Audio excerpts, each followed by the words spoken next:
back to Beating Alpha. We have another episode. This is episode 87, and we have another very special guest. I'm flattered and I'm very excited to introduce you to Shane Melanson.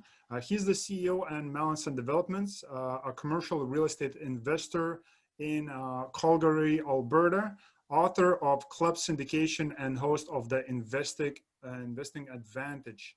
So you should go and check that out. I'm sure it's going to be on iTunes and probably all over the place also. But Shane, I appreciate you for joining me today. Yeah, no, it's good to be here, Martinez. Awesome. Look, people came here for the content, so let's dig in. Let's dig in and see what we can cover today. And there's more than a few things that we can cover.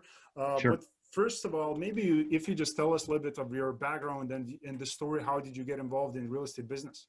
Sure. So I am a developer. I basically develop retail, industrial properties today, looking at multifamily and townhome developments. But I started probably like a lot of real estate investors where I kind of initially got into the fix and flip back in 2004. And I did that for, I don't know, probably 3 years. And during that time, I got a job at Sun Life Financial, which is a major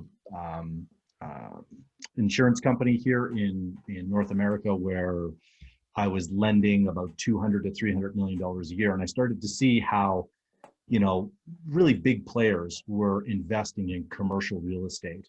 And it was, there was a couple of meetings where it was a little bit different. We weren't meeting with, say, large REITs or publicly traded companies. We'd meet with an individual that would come in and they were buying, say, a $5 or $8 or $12 million property. And I was always curious, like, how does someone, an individual buy such a big property? And that was kind of the first time I started to see syndications. They were actually going out, they put a little bit of money into the deal, but they were really experts at finding great properties that had some sort of value add component generally. And then they would go out, raise the capital, and go on to the next deal. And I mean, these individuals, I've since done some business with them, but back then it was not very well known, I would say, number one. Number two, because this is going back to 2006, 2007, when I was at Sun Life. And I mean, but they've gone on and created, substantial wealth. And I was very fortunate where I think it was at that time when I was at Sun Life, I met my wife. She was an interior designer, and she was seeing me. She would actually help me renovate and fix some of the houses I was doing. And she would tell her dad, who I didn't know at the time, but later found out that they were one of the biggest retail developers, or not retail, commercial developers and land developers in Canada. And I've been around for about 97 years. He started to kind of see my ambition and asked me to go on a couple of trips with him to find out whether or not I think, if he actually really wanted to work with me. And we became partners, and that's really how I started to learn the business. Beautiful, beautiful. And again, I'm looking at the Sun Life Financial. That's the company that you worked before, right? So So they kind of, they are one of the largest life insurance companies in the world, as it says here, established 1865, so a long time ago. So again, that kind of gave you the insight into, like, you see all these people coming in and they're looking to get the financing for these large, 12 up to, and more like $1 million worth properties. And it was like, how does the game work? So what was your personal journey, into the multifamily syndication space? So my personal journey was, so I always liked multifamily to start because I understood it, right? I didn't understand office. I eventually started to understand and really liked industrial. And frankly, I liked retail too, but with what's going on in the world today, retail is having some challenges. But I remember in 2005, 2006, I put together just a horrible looking presentation to take to a gentleman that owned about a dozen Boston pizzas. So it's a franchise here in Calgary. And I knew him from the gym because I worked lots of jobs. Like, I was always hustling and trying to, even though I had a job downtown, I still worked, you know, nights at a bar, fixing and flipping. And then I worked at a gym as well. So I had, you know, kind of 4 things on the go. And I put together this deck and I went to him and I said, look, there's a discrepancy between Edmonton and Calgary in terms of a multifamily property. I think at the time it was, say, 80,000 a door. And in Edmonton, it was about 55, 60,000. And I said, based on my research and experience, which was pretty limited at the time, it was more like a gut feel that there shouldn't have been such a big delta.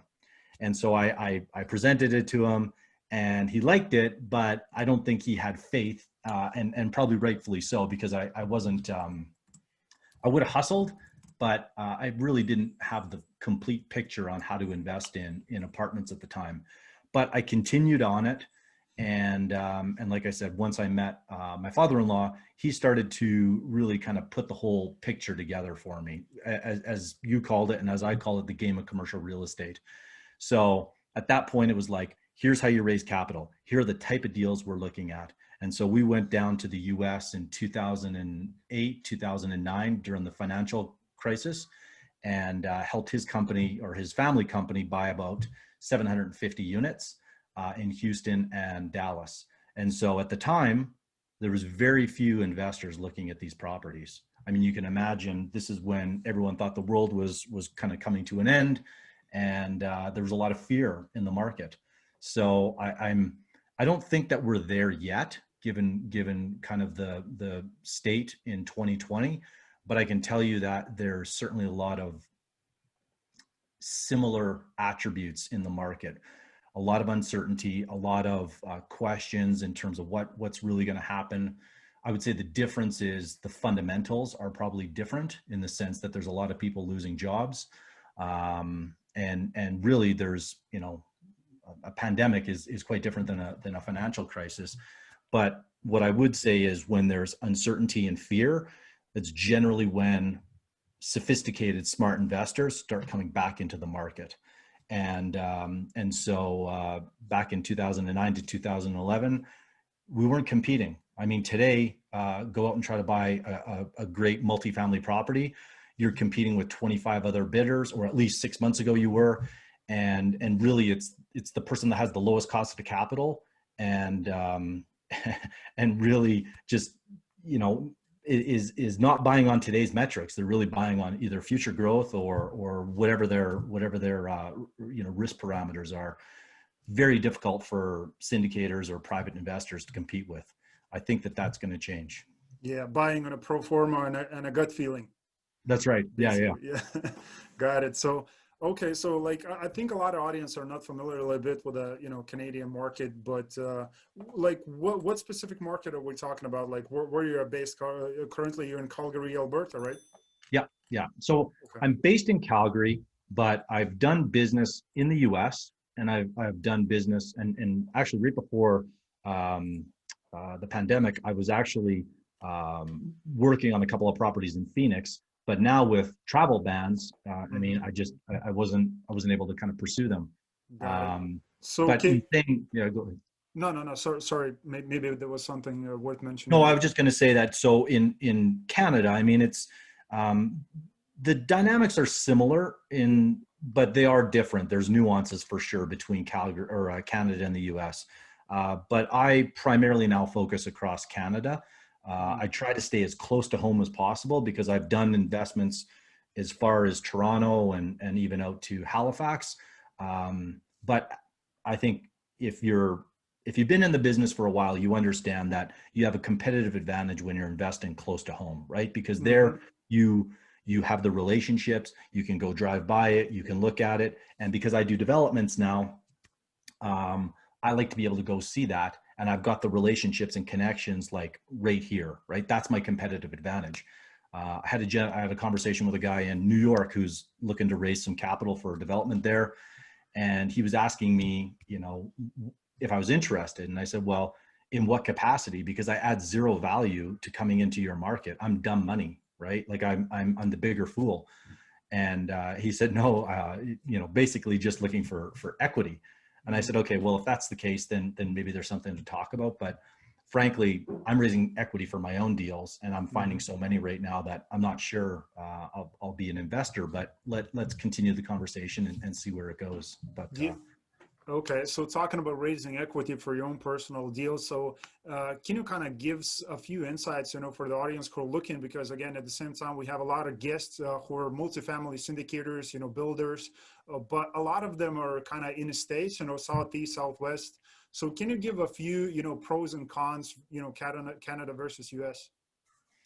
well, I think in the U.S., from what I can see with the Jobs Act and the various regulations, and I'm not going to pretend to be an expert like the 506B, 506C, where you can essentially, one of them allows you to market to a broader base of investors, and it's why I think you see so many podcasts, so many YouTube channels, because in the U.S., I think that there's probably more flexibility on marketing yourself to raise capital. And I mean, I didn't start my podcast or write my book to raise capital because I already have a very good group of investors that have been with me.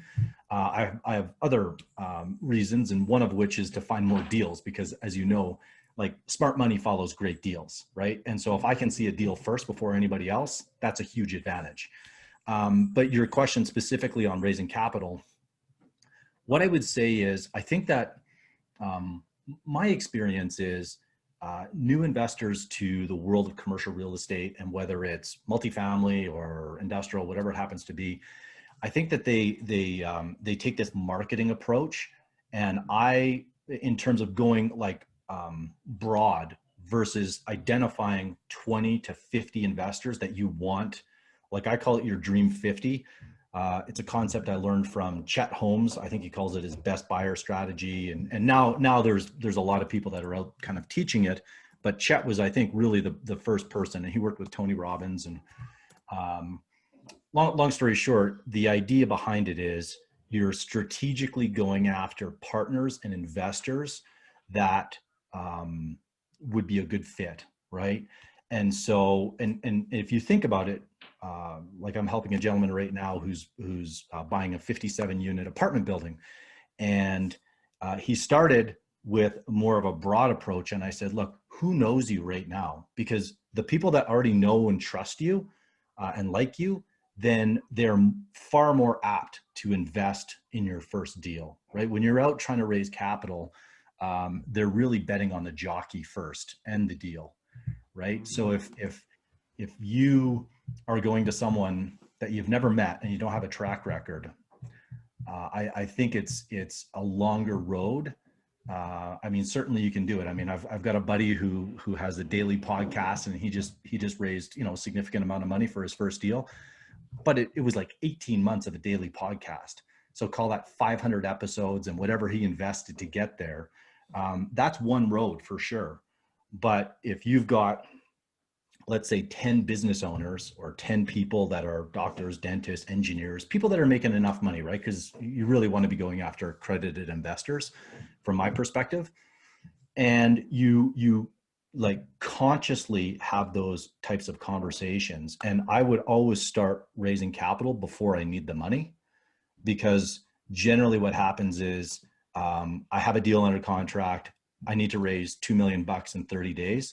And that desperation comes off, and unfortunately it just it usually doesn't go well, right? Like, I mean, if you've been in the game, like, so for me, if I've got a deal, it's much easier for me to raise capital because I have a track record and I've got 30 or 40 investors that have been with me. But if it's your first deal, usually you want to be able to show people like the concept of what you're going after, show them something that used to be a real deal, and say, these are the type of properties I'm looking after, call it a mock pitch deck, something along those lines, and just start that dialogue, right? Because if you wait until you've got 30 days, I just feel that you're putting yourself behind the 8 ball. And yeah, I just see too many investors get frustrated and essentially give up way too early. Yeah, that's great. So talking about kind of first steps and commercial real estate investing. Again, I'm looking. You have a book. It's called Club Syndication, which of course it's available at ShaneMelanson.com. Of course, the link is going to be as always down below for you to do so. It's you can download the book. It's PDF. So, but can you talk about the book itself? How it can help those people who want to get involved in, you know, multifamily syndication? Like, what should they expect in that book? So the book really gives you kind of a high level overview of the process, right? From controlling a property to raising capital to the type of structure. I think that's one of the biggest challenges. And it's kind of funny because the structure is fairly straightforward. LP, GP, limited partner, general partner, what controls and risks are going back and forth. Like there's other books on how to raise capital out there and they're very good. But my experience is that a 250 to 300 page book, most people don't get through, right? With mine, it's like, I used to get asked to go to coffee quite often. And funny enough, it was from commercial real estate brokers, right? So these are people that are in the game and they're saying, Shane, how do I raise money like you? And, you know, for a little while, it was fine to go out for a coffee, but eventually when it's happening every week, it just wasn't scalable. And so I thought, okay, you know what, I'm going to basically put my process for raising capital in a small book, right? 55 pages. You can read it in an hour. And it's like the essence of from start to finish, how to raise capital. Now there's always going to be nuances, but frankly, in my mind, no book is going to be able to contemplate all the different variations and ways that a deal can go. But this should give you, if you're looking to raise capital, a very good framework to think about it. And my approach, like I said, I don't focus on starting a podcast or blogging or website because I've raised $25 million. I never had a website. I guess I did have a website, but it had nothing to do with raising capital. I didn't have a podcast until about a year ago. I just wrote the book. So none of those things were necessary for me. And so obviously I'm not going to teach people how to do that. I think that they're great tools these days, and I think that you can kind of bolt them on, but I would be, it'd be disingenuous, I guess, for me to proclaim that's the only way to raise capital. I think that there's different strategies, and certainly how I learned it, you know, watching my father-in-law, it was like you sit down face to face, one-to-one with a person and you explain the deal, right? I still don't. I don't invite 20 people into a room and do a dog and pony show and present because that's not usually, at least that's not how I was taught. And it's not how guys that are worth $50 million invest, right? It's usually one-to-one. You look a guy in the eye, whether it's at his office, you know, my office, you know, there's 100 places that I've met people. And like I said, it's not the only way to invest, right? It's not the only way to raise capital. It's just the way that I've raised capital. Mm-hmm. And because it works, I'm going to continue to do it. I know it's not as scalable. It's not as sexy as being able to put on a, you know, a webinar and a presentation. And maybe one day I'll it's not like I'm that old, but maybe I'll learn the new ways of raising capital and get away from that. But that's just my experience so far. Yeah, definitely. Yeah, I do understand where you're coming from. And, you know, the old school, you know, the old way definitely works always, you know, as like face-to-face conversation is always going to work, of course. And again, like I come across personally myself through the podcast or through the business, you know, that a lot of people, especially in US, like I just met a few people from Canada, just like yourself, but in US, they do talk about and build, in particular, this social media presence, which in this day and age, like we're talking via Zoom and people are now watching this on YouTube or they're listening on iTunes and they're like, hey, you know, that's the way to go with the information in this day and age. So thinking about these strategies, diversifying your own approach on different mediums at the same time, I think it's a good way to go, you know, in the future or now. So talking about— Well, actually, let me just kind of make a comment on that because I think it is important. Like, I tell my clients when they are looking to raise capital, I said, look, people will Google you, right? Mm-hmm. Yep. And so depending on what your online presence is, because when I was investing initially, people didn't really Google your name, right? They didn't Google Shane Melanson, what are you doing? Nowadays, that's almost like a given. Yeah. So depending on the type of images and photos and what you're doing, like I tell everyone that I'm working with is like, be intentional, right? Like if family's important, then that's fine. But having a bunch of, and this is just my opinion, right? But putting out a bunch of like strong political or negative crap on social media, I just think like that is not going to help you, right? I mean, I can't imagine how, I mean, certainly it's going to be polarizing, but from my perspective, it's like, look, I have my beliefs on certain things, but I don't need to share that with the entire world because like they're for me. And if it's not going to add value, then I just don't share it. And so I mean, if you look at my Instagram, my Facebook, a lot of it is like, you know, out on the boat with my family, mountain biking with my, you know, like people that I really enjoy hanging out with. Certainly I'll take pictures of properties that I'm touring, right? I want people to know who I am as a person and then who I am professionally. And I think that those can definitely help. But a lot of the stuff I see out there, I think would hurt because it's just, it's either negative or it's noise, and I just stay away from that. Yeah, well, definitely you have to be very clear with your marketing message, and first of all, you have to decide, do you want to be an entertainer or do you want to be an investor? You know, so great point. So that's what it comes down to. So talking again, I just want to mention a few things again about the book. And should people expect just about the capital raising? Is it going to be about multifamily, you know, asset class just in general, or is it going to be about the construction also? Because I know you do a little bit of development. You know, I don't talk too much about the development in the book because most new investors, I don't think, like construction is just like, and doing development, ground up development is pretty advanced, right? I'm fortunate, and I didn't start there. I'd been investing for 12 years. And then my partner has 25 years in the construction world, right? Doing a lot of big projects. And so he was really the guy that does, look, I go to all the meetings, and if I speak to someone, they would think that I'm like a construction expert. But if you've been in the business for 30 years, then you'll know probably pretty quick that I'm the guy that knows the least in the room. And I'm okay with that, right? Because I'm surrounded with good people. I ask questions, and I don't come off as the person that always has all the answers.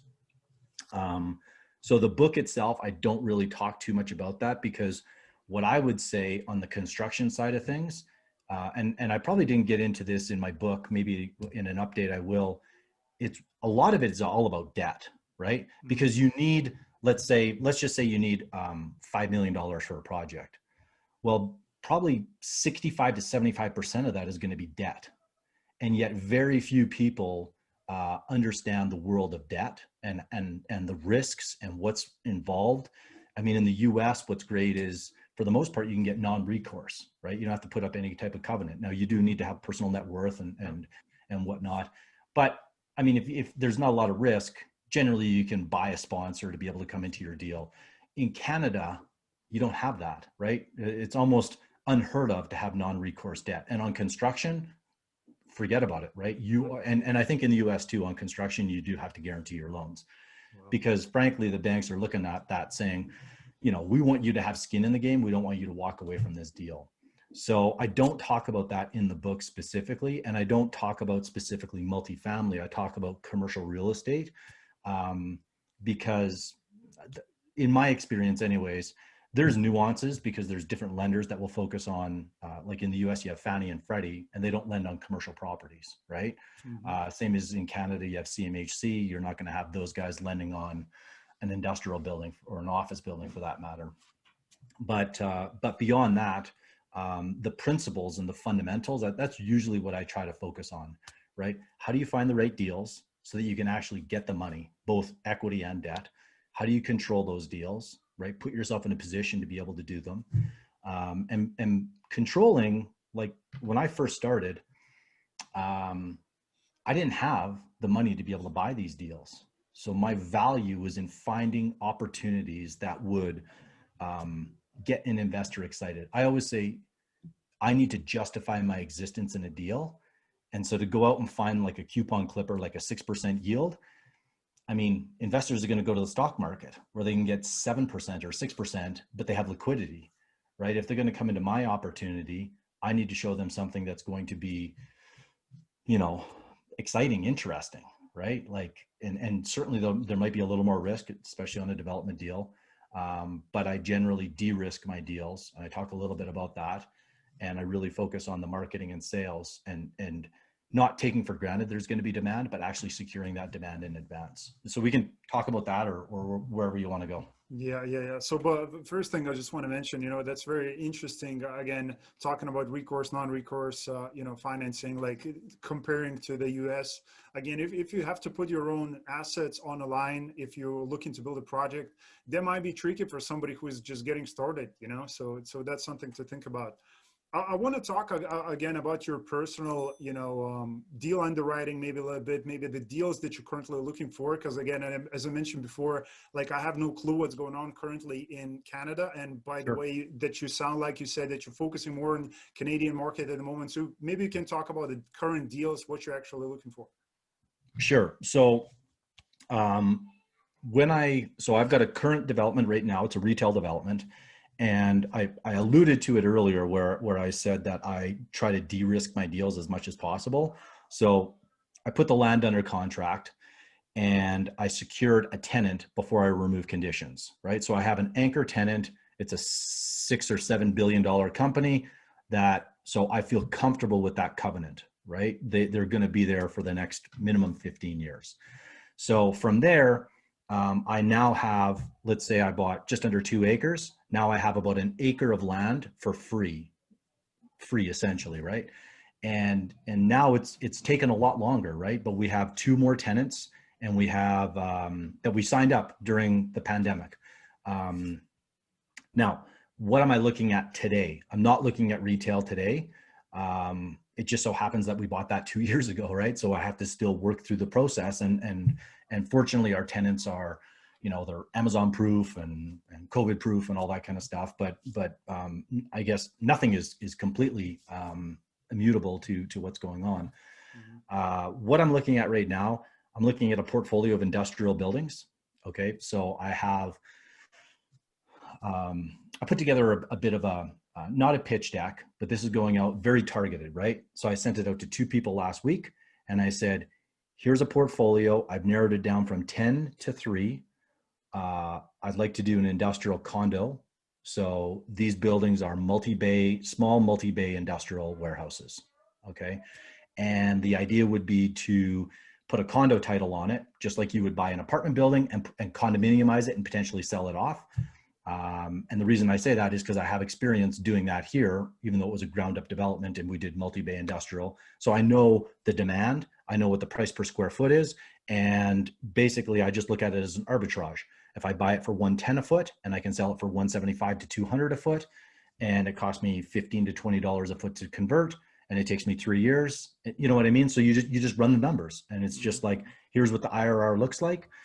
Here's the downside, right? I don't think I would want to do a ground up development today because there's just uncertainty on materials, costs. I mean, can I actually hit those numbers? But if I can buy a building that's existing and I can add value through it, and I still have call it a 7.5% to 8% yield on my hold, then I've got downside protection and I've got upside. Maybe it's not as much upside, but the risk is lower. So those are 2 things. And then I'm looking at doing infill, smaller multifamily or townhomes.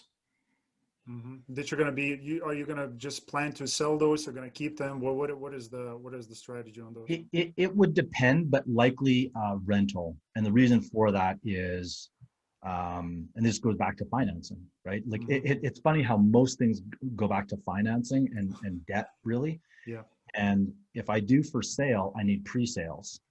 And so today that's more challenging. But if I go leasing, I don't need to have pre-leasing to get my construction financing. And my construction financing is probably going to be 2.5% to 3% cheaper, and I'll get much higher leverage on the rental basis than I will on the for sale basis. Mm-hmm. So how many current, like when it comes to AUM, like how many units are we currently talking about, like in your personal portfolio? Right now, how many units do I have? Yeah. So I have a 21 unit apartment building in Edmonton. I've sold a lot of my stuff. I had a 1,153 acre development out in Ontario, and we sold that.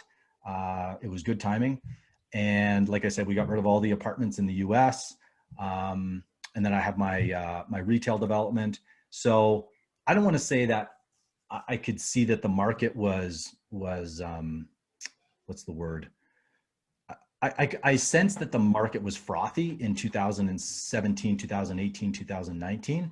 So all my deals were in and out, right? So when we did the industrial development, the plan was very clear. It's like, we're going to build, this $12 million industrial buildings, 3 of them, and with the goal of selling them. And that's what we did. And so we're quite happy that we did. On this retail development, the plan was very clear. Like, if we get these type of tenants, we will keep it. If we don't get these type of tenants, we'll probably sell it, right? Yeah. And so it's just, each person has their own investment philosophy, if you will, and I have mine, and I convey that to the investors that work with me. Mm-hmm. And for the most part, they're like, we're in and out of deals, right? Because that, as a developer, that's where you get your biggest bang for your buck. Now, if I have a core asset, then I'll hold it, right? And so right now, with the way the market is, I'm anticipating probably in the next 2 years, we'll start to buy a lot more and buy for hold. But when you get to the top of the market, like we were in the past couple of years, it was buy and get out, right? Now, residential buy and get out is 6 months, and commercial, it's more like 2 years, but I guess the principle is similar. Yeah. So again, as I said, you made a good choice by, again, all of the builders, like what happened prior to 2008, a lot of builders went, under again, because what happened, but you kind of predicted, and you knew the upcoming recession is going to happen. Of course, nobody predicted the COVID is going to be here, which this like 10x the entire recession, part. But if you can get those, long-term companies that are going to be leasing your properties, on your developments, like you said, the $7-8 billion companies, that's definitely works out. But, the question is, how do you find these tenants? But my question is, again, for these multifamily properties that, of course, you're going to be building, more properties, and now we have the 21 unit deal. So the question is, how do you manage when it comes to paying the rents during the COVID times? Well, knock on wood, like our tenants have been paying. I will say one of the great things about having a podcast is I was able to have conversations with people that were in the business all across Canada and the US, and not just in multifamily. So I would sit down with guys that I've done business with, and so commercial real estate, just zooming out, is very much a relationship driven game, right? Not to say residential isn't, but in my experience, commercial, because the world is much smaller, it's very dependent on those relationships. So I would set up meetings, coffees, Zooms. I guess couldn't have too many coffees when things kind of got locked down, but I would sit down or go for walks with people, and I'd say, like, what are you doing? And very granular, like, what is the email? What is the letter? What are you sending out to tenants? And what's the strategy? What kind of feedback are you getting? And it was not just on multifamily, but on businesses too, on retail, right? Because I was concerned, like, what happens if my retail tenant decides that they don't want to pay? So you're having those conversations, then you're having conversations with the banks. Okay, Mr. Bank, look, here's what's happening. Let's work through this together, because frankly, you don't want to own this property and I don't want to give it up. So how do we work through? The first month we might've had a small dip because there was a lot of uncertainty, right? And I think some tenants thought, okay, you know what, we can just, it's going to be a friggin' holiday. I don't have to pay any rent. But we got out ahead of that, and we sent them letters saying basically, like, look, we understand this may be what you're thinking. And we didn't use any kind of scare tactics or anything like that. It was just like, look, here are the facts. And guess what? If you need help, let us know. But here's the resources in Canada. And I know in the US, you guys have, I don't know what it's called, like the CARES Act or something to that effect, where essentially the government it's just giving out free money to people, right? Similar in Canada, they were giving out $2,000 to people that needed it. So I said to our property manager, let's help people and help them facilitate whatever resources they need, because we know that this is going to be a challenge. Let's not wait for them to come to us. Let's get out in front of it. It's like sales, right? If you wait for someone to raise an objection, then you're backpedaling. But if you get out in front of it, then you're far better off because you're not trying to hide behind anything. And so for us, that's really what we tried to do. We've been pretty fortunate. Our vacancy has crept up. Our rents have kind of started to compress a little bit, but I would say that's more a product of our market. So in Alberta, the province that I'm in, and specifically the Calgary and Edmonton where I have properties, we're oil and gas dependent, right? Very resource. And so, as you know, in the past 6 years, oil has really come off. So not as much jobs, and yet there's still development.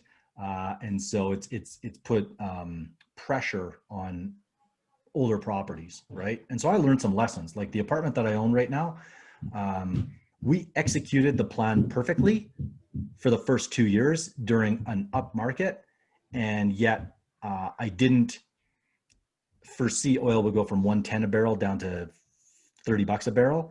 And so we held on to the property longer than we should have. And so these are kind of lessons that you just learn. You know, it's still cash flowing and it's still doing fine. We're not going to lose money, but I probably left $500,000 on the table because back to debt, my mortgage on that was 5 years. Had I looked at it and said, this is a 2-year property, not a 5-year property, I might've done things differently. But those are lessons that sometimes you just have to learn the hard way, if you will.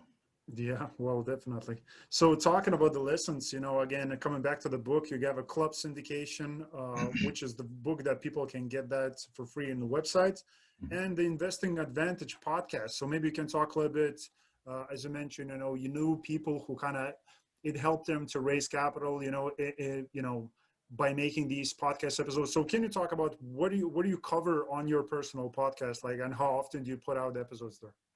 So I put in an episode a week, and the idea behind it when I first started was I just wanted to like share helpful information to protect investors as they got into the world of commercial real estate, because a lot of guys come in or girls come in from residential, and if they don't understand the game, it's very easy to just get crushed. And, you know, my personal story, like I invested once when I was 19, once when I was 26, 27 in 2 deals where I lost all my money. My parents, when I was 19, they remortgaged their house. They're both teachers, and they lost $100,000 investing in the wrong property, wrong person. And so as I started to learn it, and as I got mentored and I started to see how people on the inside were investing, i.e. my father-in-law and a few other people, I was like, no one is teaching this, right? Like they're not sharing this type of information. I mean, you know, there's a few people in the US that I've seen that have kind of grown, they're big personalities and big social followings, but I'm talking about people that are running like $5 billion, $10 billion companies, and that's all they do. Like if you Google the names of these large companies, you would find out who they are. But aside from the odd conference that they get up and speak for an hour and they have to kind of be politically correct, they're not sharing this information because they're too busy running companies. But these are the people that are doing deals. And so when I was a broker and I was networking and doing developments, like the type of information and insights that you get in those type of conversations is vastly different than what I was used to seeing on kind of what was out in the market. And so I thought, you know what, I'm just going to start to invite some of the people that I'm having conversations with and see if they'd be interested. And I have to say, I get great feedback, but I wish that more of my network would be open to coming on the podcast. Unfortunately, if you're running a publicly traded company, there's so many hoops that you have to jump through to be able to kind of come onto someone's podcast. And, you know, like my lender at Royal Bank, I mean, they're like, yeah, we'd love to, but it'll probably take us 6 months, and the questions have to be so scripted that it just wouldn't make sense. Or it will be more of a pitch about their service. Yeah, it could be, right? And so what I do is I basically say, okay, well, how about I just take the conversations that I'm having with people, and I'll prepare in some cases 15 to 30 minute episodes where it's just solo, right? And I'm essentially trying to teach and educate people on some of the things that I'm seeing in the market and how to, how to kind of view the game of commercial real estate. And then certainly I have interviews with people on there as well. Between the combination, it's just there to be a resource for people that are looking to get into the world of commercial real estate. Mm-hmm. Got it. So again, all these resources are going to be on the website, shanemelanson.com. Links down below. Grab a book, Club Syndication. Again, make sure and go check it out. The Investing Advantage podcast on iTunes. A few things, again, that I came across the website. Shane is offering brokerage if you're in Calgary, surrounding area. His team can help you with the right commercial property to find that. Some of the consulting options when it comes to raising capital for larger investments or invest passively, that's also available. But of course, all the information is on the website, so I don't have to read it through all. But so Shane, really appreciate the time today. It's been a real fun talking with you. Again, I would love for people to get in contact with you, on social media level, because again, we just have so much time available here. But Yes. I still feel that you can give so much information away, and you're available, to the people. Like you're doing this podcast episode with me, which I'm really grateful for. So what will be those social media main platforms that people can go and reach out? I think that I appreciate that. The social channels that I'm probably the most active on would be Facebook and YouTube in terms of, and I'm trying to be on LinkedIn a little bit more as well. But if you go to my website, you can see all the social links there. So it's Shane Melanson, MELANSON.com. And at the bottom, there's links, and you can kind of easily just see what I'm doing on those kind of social channels. And I try to be as active as I can, but it goes in waves. When I'm busy with my deals, I just I'm not on. I'm not a what is it, like a social expert in terms of being on there 5 times a day and posting and whatnot. It's usually when I have something meaningful to say. Yeah. I think you have always something meaningful to say. You're just a busy person who doesn't have the time to be on these, mediums, and that's perfectly fine. Yeah. So, but I'm very happy that I've been able to get a hold of you, at least to do this episode, which is going to be very valuable for a lot of you who are watching. But just one thing that I wanted to ask you guys and girls who are watching this episode, if you just pass it along, if you just share it with a friend, colleague, or a person that that might be that want to involve in real estate, investing, whatever that's passive, active, make sure to pass it along, that message. Again, Shane, I appreciate you, spending this quality time with me today. And guys, as always, I'm going to see you in the next episode. Thanks for watching. Thank you.